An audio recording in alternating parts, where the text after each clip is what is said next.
Marilah kita berdoa.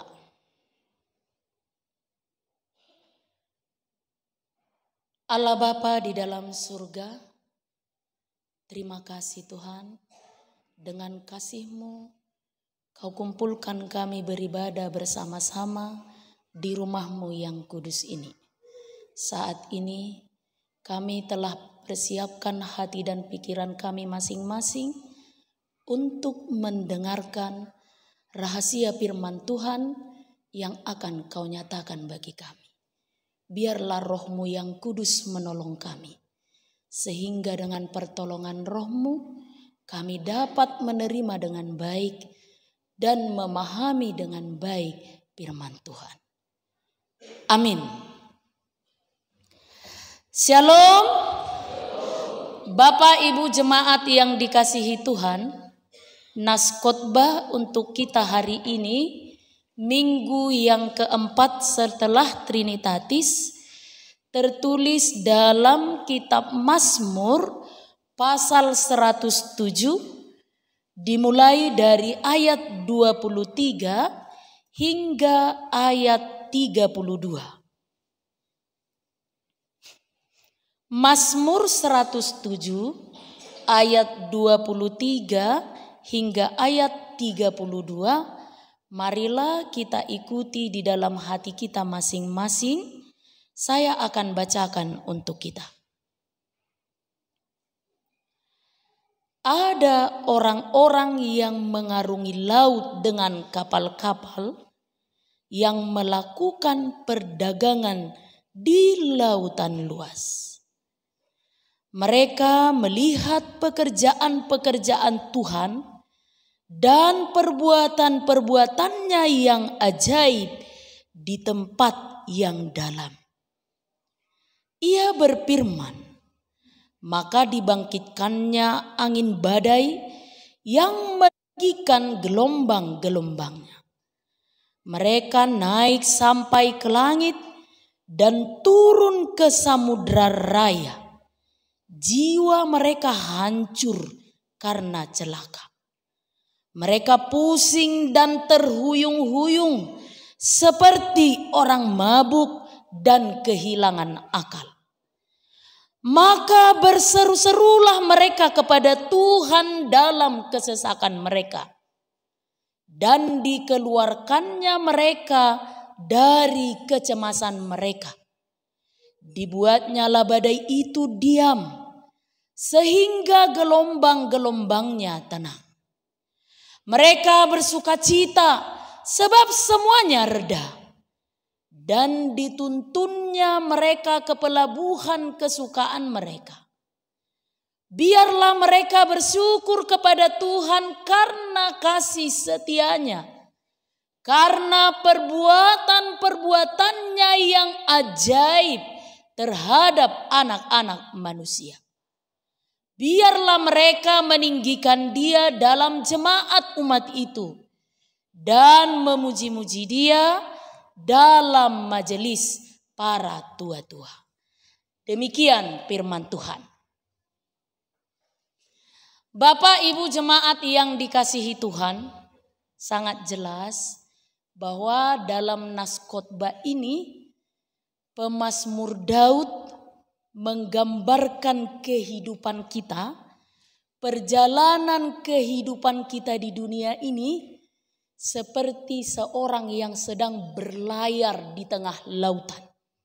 Sama seperti yang dikumandangkan dengan sangat indah tadi oleh Korlunggu 3. Mengarungi lautan kehidupan. Jadi mari kita bayangkan sejenak, ketika kita hidup di dunia ini, itu tidak ada bedanya seperti ketika kita sedang melakukan perlayaran di lautan yang sangat dalam dan luas. Terkadang lautan itu sangat tenang. Tidak ada goncangan sama sekali. Kehidupan kita ini pun demikian. Terkadang tenang. Tidak ada persoalan, tidak ada masalah, tidak ada hal-hal yang membuat kita panik, berpikir keras, bahkan sampai membuat kita tertekan, stres. Tapi sesekali ada riak-riak kecil. Riak-riak kecil ini bolehlah sedikit mengganggu, agak bergoyang sedikit kapal itu. Tapi masih bisa dilalui. Boido riak-riak kecilon atar sahik naringamai. Boy mungkin perbedaan name met antara suami dan istri ribut alai boido pe dilalui. Boido karena kenakalan, kebrutalan anak-anak kita, remaja dan naposo sulit terkontrol, susah dikendalikan, alai boido pe dalalui. Mungkin kira-kira seperti itulah riak-riak kecil itu. Tapi masih bisa dilalui. Tapi tanpa diduga-duga, datangnya tiba-tiba, bisa dini hari, bisa siang, bisa sore atau malam, badai, topan yang sangat kencang menghantam kapal itu, sehingga ada yang tenggelam, ada yang nyaris tenggelam, dan ada yang sampai menghancurkan seisi kapal itu hingga seorang pun tidak selamat. Ini yang dikatakan sebagai sebuah persoalan yang menyesakkan. Ketika mendengarkan hal itu, kita merasakan sesak, sukot, pojot, maul marhosa, dan sahak dope Tuhan matean, tapi rasanya sesak, menyesakkan. Apakah itu? Bisa saja kita tiba-tiba mendengar di luar dugaan sama sekali berita kematian orang yang kita kasihi. Bisa juga hal ini sangat menyesakkan ketika dengan senang hati kita berangkatkan anak kita kuliah. Kalau ini kejadian nyata ya, nggak salah-salah. Dia itu kuliah di salah satu universitas ternama di negeri ini. Universitas Diponegoro loh. Padahal orang tuanya berjuang mati-matian. Waktu itu pekerjaan orang tuanya mengantar minyak dari rumah ke rumah. Mengeteng minyak tano, nejulu minyak tano dope. Alani pistar ni geleng non. Jebol dia ke Universitas Diponegoro, diberangkatkan dengan senang hati. Tahun ke tahun berlalu, sampai tahun ke-8, dan marna tamat. Akhirnya orang tuanya memutuskan untuk pergi ke tempat di mana anaknya itu kuliah. Lalu berita yang menyesakkan dia dengar. Ternyata anaknya itu kuliah hanya sampai semester 2. Utung dorang mate tol-tolo maknai. Hanya semester 2. Tapi diberi uang belanja, uang kos, uang kuliah sampai 8 tahun. Mau mati enggak rasanya itu kalau kamu akamanginang di posisi seperti itu? Mau mati rasanya. Berita yang menyesakkan juga ketika orang tua ini memberangkatkan anaknya berumah tangga. Tahun kedua, tahun ketiga, tahun keempat harus karam, hancur. Karena apa? Terlibat perselingkuhan. Menyesakkan gak sebagai orang tua? Menyesakkan. Berita yang menyesakkan juga kalau tiba-tiba di antara orang tua yang hadir di sini tiba-tiba mendapat telepon, "Pak, apakah benar Bapak ini Bapak Manulang?" Ecak-ecaknya Bapak Manulang majate. "Tolong Pak segera ke kantor polisi. Anak Bapak terlibat judi online." Menyesakkan gak? Menyesakkan. Alani mau lihat dodohonon ibakar polwani amat tanai. Karena memang Tuhan itu punya maksud. Seperti yang saya sampaikan di nas khotbah pertanggiangan. Segala yang terjadi di dunia ini, Tuhan itu punya maksud. Bayangkan, 3,2 juta jiwa penduduk Indonesia terlibat judi online. Mungkin doi ruas HKBP Metro? Sangat mungkin. Mungkinkah itu salah satu dari remaja dan Naposo Bulung ini? Mungkin. Mungkinkah itu salah satu dari ruas ama ini? Sangat mungkin. Mungkinkah itu salah satu dari anggota lansia ini? Daun. Alana lansia na aktif saat tutikion ono palak do pitu. Jadi nggak hujiwai na pituon. Na burjuron. Dangarongon judi online. Paling macurhat-curhat nyon. Bayak koda rugi hamu nasodoh lansia. Jam 10. Jam tonga sia ngaroha lakon. Konsistori roha misonari sangali. Mula tonga sada. Marhua mahami. Makatai macai tebu. Pahupuna parumain na poparan na isi may hatay hami. Dungi hatay itangyakon. Taburu manang dang. Mandaptar hang so da lansia. Mungkinkah beberapa ibu yang hadir di sini salah satu dari 3,2 juta jiwa yang termasuk judi online itu? Mungkin. Daw, tahatay pi hari Kamis molo buti, molo dangolo. Ya, bayangkan begitu marahnya Bapak Presiden sudah itekan, termasuk Eporus pe itekan, sehingga mengeluarkan surat pastoral tentang judi. Karena ini sangat meresahkan. Coba Josogo ijalohangu telepon, Pak, segera ke kantor polisi, anak Bapak terlibat judi online. Mau mati enggak rasanya itu? Mau mati. Menyesakkan. Nggak sedai-sedai son hosai. Apalagi yang membuat kita kadang sesak, pojot, sukot marhosa, musibah besar. Bayangkan warungmu sudah dibangun sedemikian hebat, rumahmu sedemikian hebat dibangun, tiba-tiba kamu dengarkan berita hangus, terbakar. Haumam, neng panen nama tolu 1 4 minggu naik. Tiba-tiba saudara mendengarkan semua terkena badai dan banjir. Menyesakkan gak? Menyesakkan. Mungkin hal-hal dan kejadian yang menyesakkan itu bisa telah saudara lalui 3 atau 4 tahun yang lalu. Bisa sebulan yang lalu. Tetapi sangat memungkinkan saat ini kita sedang menghadapi badai, cobaan, gelombang hidup, taupan yang sangat hebat menghantam hidup dan keluargamu.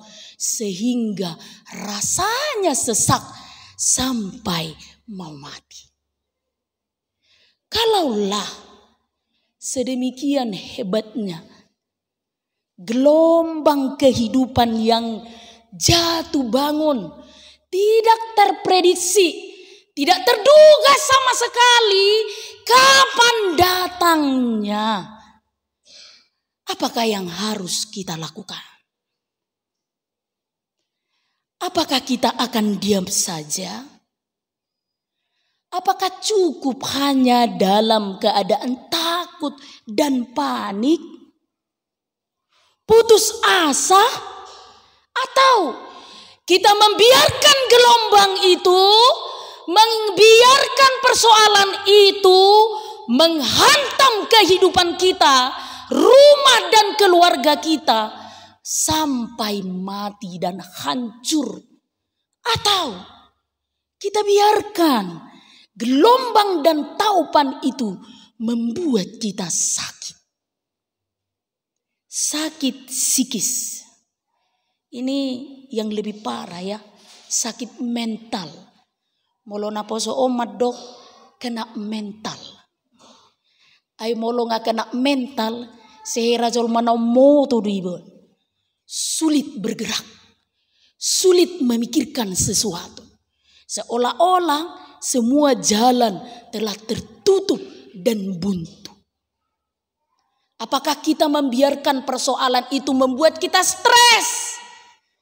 Sakit fisik. Ay molo nga stres. Maul ma morom. Molo nga maul morom. Kumak ma asam lambung, darah tinggi, mate topu ma. Aung naolo mate topu. Apakah saudara akan membiarkan itu? Jangan. Jangan. Itu jawabannya. Sehebat apapun yang saat ini sedang saudara alami, taupan yang hebat menghancurkan rumahmu. Angin badai menghancurkan usahamu, menghancurkan keluargamu. Jangan sampai tenggelam di dalamnya. Jangan mau juga sakit, stres, sampai tertekan. Jangan amang inang, unangului alani persoalani marsahit hitaon. Lonok kitaon sesak sampai mau mati rasanya. Jangan. Karena apa? Karena inilah yang mau diajarkan firman Tuhan hari ini.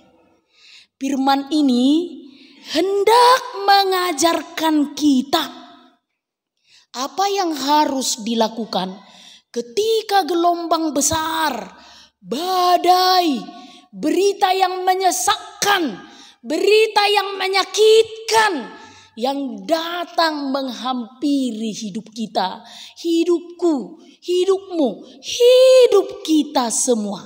Firman ini mau mengajarkan kita supaya kita tidak mati tenggelam di dalam masalah dan persoalan yang kita alami itu. Bagaimanakah caranya? Setidaknya ada 2 pelajaran penting yang dapat kita kutip dari nas khotbah hari ini. Yang pertama, jangan marah, jangan sesali yang terjadi, jangan cari kambing hitam, jangan lari, jangan menjauh dari Tuhan. Tapi nas ini mengajar kita ketika gelombang, badai kehidupan, masalah, persoalan datang menghampiri hidupmu, berserulah kepada Tuhan. Hanya itu. Berserulah kepada Tuhan. Ini khusus di pasal 107 ini berulang-ulang, berkali-kali perkataan ini disampaikan. Berserulah kepada Tuhan. Jauh magoarna uju targogoto. Siapakah yang meminta ini untuk kita lakukan? Berserulah kepada Tuhan. Siapakah yang mengatakan itu? Itu perintah Tuhan. Allah yang memerintahkan kita. Ketika badai terjadi, berserulah kepada Tuhan. Karena apa? Dalam Mazmur 50 ayat 15 katakan, berserulah kepadaku pada waktu kesesakanmu, maka aku akan meluputkanmu. Jadi satu-satunya yang mampu meluputkan saudara, membebaskan saudara, menyelamatkan saudara, melepaskan saudara dalam setiap kemelut dan persoalan yang ada, hanya Tuhan. Karena itu Dia sendiri yang memerintahkan, berserulah kepadaku dalam kesesakanmu, supaya aku meluputkanmu. Karena itu Bapak Ibu jemaat yang dikasihi Tuhan, mari kita coba mengecek diri kita sendiri dulu. Ketika setiap masalah datang, ketika setiap persoalan datang menghampiri hidup kita, nama siapakah yang kita seru-serukan? Atau kepada siapakah kita berseru? Oma, Inong, tolong au. Hidup manang, tu mula jadi na bolon. Opung mula jadi na bolon. Para tetehos si minikmon. Itu kan? Iya, napa sebelum? Yang belum dapat jodoh, kepada siapa berseru? Jadi Inang kurang setuju kalau kalian nyanyikan Didia Rokapi. Karena syairnya itu kurang mendidik. Alai Didia Rokapi, oh mulai jadi nabolon, no kan? Jelas matong dang rorokakmu. Ala tu mulai jadi nabolon doh mengalu-alu. Jelas itu. Ya kan? Kepada siapa? Siapa yang diteriakin? Itu kan? Kadang amat tahun mulu manobu asam lembung na ino ngacik nai hape lebung na istrina tepat di sisinya istrinya ino ngasik nai ator dia lu si istri nai itu kan mulu soni jo mainung mi mangurso tau to ni si inaga tori tinggal kon bayak kon di sebelahnya lo istrinya yang dipanggil siapa masa inong itu kan betersinggung pada istrinya. Au pe molo tuai besong tinggal lo do memang. Jauh inong mu mangurso. Asalawau. Orang udah di sampingnya kita baik-baik masa yang dipanggil orang lain. Tuh kan. Kadang-kadang hidup ini kan unik dan lucu. Kalau sakit siapa yang dipanggil? Inong hacik nai. Kalau enak siapa yang dipanggil? Amang tebo nai.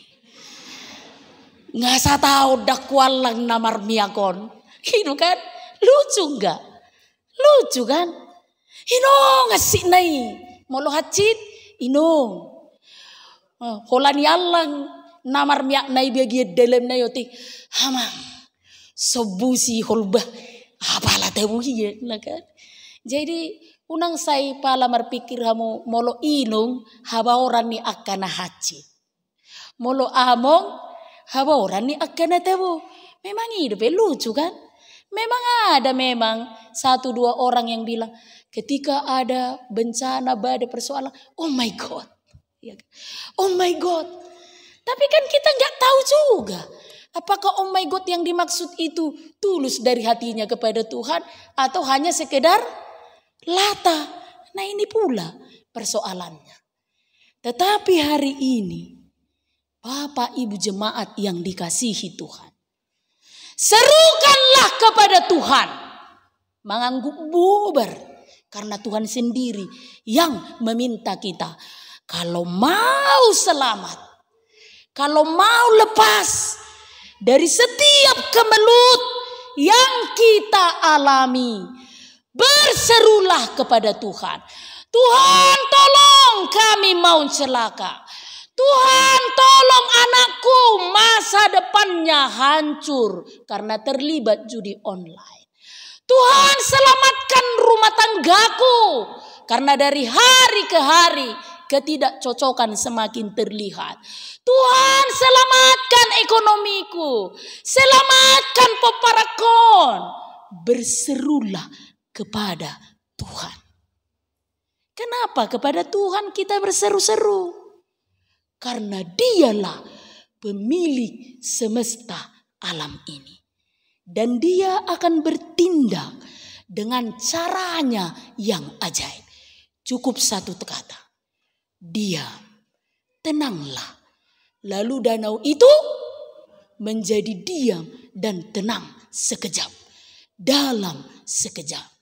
Jadi tugasmu sekalipun kapal yang kita tumpangi itu, rumah tangga kita rasa sudah hampir tidak selamatkan, berserulah kepada Tuhan. Tuhan akan bekerja. Tuhan akan bertindak dengan caranya yang hebat, luar biasa, dan ajaib. Jadi langkah yang pertama Bapak Ibu, jangan mau stres ya. Jangan mau tertekan. Jangan mau sakit psikismu dan fisikmu hanya karena persoalan yang melanda hidupmu. Hari ini firman ini mengajarkan kita berserulah kepada Tuhan. Yang kedua, Bapak Ibu jemaat yang dikasihi Tuhan, dalam ayat ini dari ayat 31 hingga ayat 32 tadi sangat jelas kita diajak untuk apa? Bersyukur kepada Tuhan. Jadi setelah kita melihat perbuatan tangannya yang ajaib, kita memperoleh penyelamatannya yang luar biasa, maka jangan lupakan ini. Bersyukurlah kepada Tuhan. Dogma mauliate. Jangan seperti maling kundang. Kenapa maling kundang rupanya? Remaja lah dulu. Kenapa maling kundang itu? Kenapa Joel? Dikutuk karena? Iya. Maswadahon orang tuanya. Ya kan dikutuk. Jangan juga seperti kacang yang lupa akan kulitnya. Jangan juga seperti 10 orang penyakit kusta yang disembuhkan oleh Yesus. Ingat gak? Berapa orang yang kembali ke bait suci untuk mengucap syukur? 1. Bayangkan. 10 yang disembuhkan, hanya 1 yang mengucap syukur. Ingat perbuatan Tuhan dalam hidupmu. Renungkan segala kebaikan Tuhan dalam hidupmu. Maka bersyukurlah kepada Tuhan. Jadi ada seorang uskup Katolik mengatakan, dengan kesaksian yang kita terima dari Tuhan, ketika kita membicarakan itu, menyaksikan itu kepada teman-teman kita, maka kesaksian kita itu akan menjadi jembatan Tuhan untuk memasuki hatinya, supaya dia juga percaya kepada Tuhan. Karena itu rajin-rajin bersaksi. Rajin-rajin bersaksi. Jangan ketika kita sudah mendapat keselamatan, mendapat banyak kebaikan dalam kehidupan kita, kita anggap itu sebagai sebuah kehebatan kita. Lalu kita memuji-muji diri kita. Jangan sampai itu yang terjadi. Orang yang bersyukur kepada Tuhan, dia akan rajin menyaksikan itu kepada sesamanya. Karena apa? Ketika kita rajin bersaksi, molomak kataya tuinang boru purbaon tentang kebaikan Tuhan, ternyata pembicaraan kami ini akan menjadi jembatan bagi Tuhan untuk memasuki hatinya. Supaya apa? Dia semakin teguh beriman dan percaya kepada Tuhan. Maka bersyukurlah di dalam hidup. Bapak Ibu jemaat yang dikasihi Tuhan, ingat. Hola satu kido kadang-kadang ngulut tau tenang. Tenang tokin. Topuan nona dong riak-riak. Topung se adong gelombang yang besar. Begitulah perjalanan hidup kita ini secara terus-menerus kita lalui dan terjadi. Berterima kasihlah kalau hari ini firman ini mengajarkan kita. Ketika semuanya itu datang menghampiri hidupmu, serukan kepada Tuhan, lalu bersyukurlah kepadanya dalam segala hal. Biarlah nama Tuhan dimuliakan dalam hidupmu, keluargamu, anak-anakmu, keturunanmu, bahkan semua hal yang saudara lakukan. Biarlah nama Tuhan yang dimuliakan. Amin. Kita berdoa. Tuhan, terima kasih untuk firman-Mu yang sungguh-sungguh memberikan penguatan kepada kami. Karena setiap perjalanan hidup yang kami lalui, suka duka, cobaan, kesakitan, kedukaan, kesesakan datang menghampiri hidup kami. Tak jarang kami merasa letih. Tak jarang kami merasa lelah. Untuk bangkit pun kami merasa kesulitan. Sehingga kami menemukan jalan kami sendiri yang membuat kami jatuh dan jauh dari Tuhan. Terima kasih untuk firman-Mu yang mengingatkan kami hari ini. Apapun yang kami rasakan, apapun yang kami alami, apapun yang sedang kami hadapi, biarlah semuanya itu kami serukan hanya padamu. Karena satu-satunya penolong dan penyelamat kami adalah Engkau. Engkau yang berkuasa atas langit, bumi, dan semesta ini. Dan kami yakin dan percaya Engkau akan setia menolong setiap persoalan pribadi kami lepas pribadi dengan cara-Mu yang hebat dan luar biasa. Terpujilah nama-Mu Tuhan. Biarlah Roh-Mu yang meneguhkan iman dan percaya kami, agar firman-Mu yang kami dengarkan bertumbuh dan berbuah di dalam hati kami. Berkati ibadah dan persekutuan kami hari ini, termulialah nama-Mu. Berkati seluruh jemaat-Mu yang hadir pun demikian, jemaat-Mu yang belum hadir, berkati Tuhan dimanapun mereka berada. Amin.